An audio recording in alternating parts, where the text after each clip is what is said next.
Hello, everybody, and thank you. I actually have a special mission here today. I have been assigned to convey to you my passion for native plants.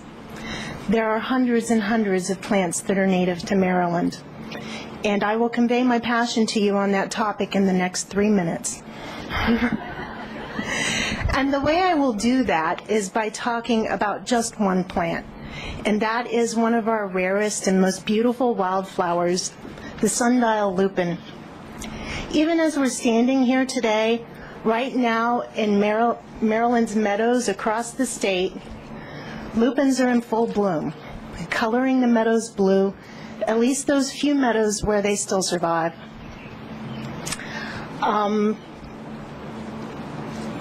The lupin, just by itself, if I could show you one, if I could bring one here for you today to see, you would find that it would inspire your awe and your passion all by itself. But what is even more exciting than that is the way it is part of, just like all native plants are, part of a habitat.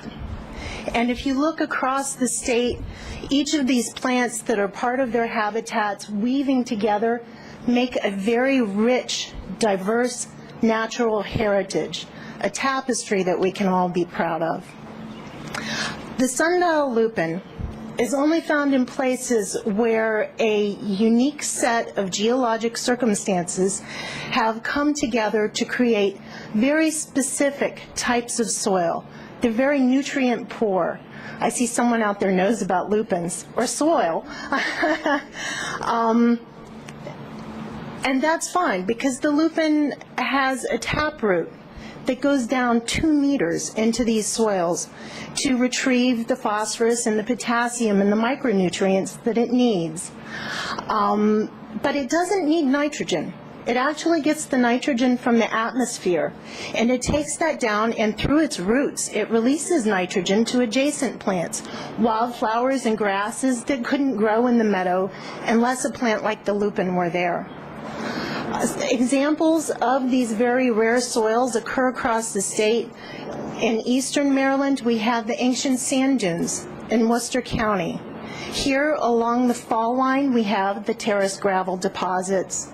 And in western Maryland, we have very shaly and steep slopes, talus slopes, where only plants like lupins can grow.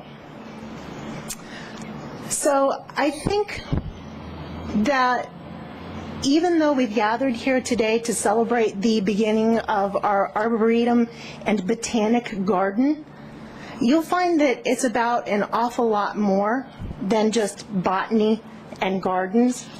In the few moments that I've had to share with you just this one thread about one plant, we've discussed geology, soil science, we could have discussed chemistry, population biology, genetics, probability.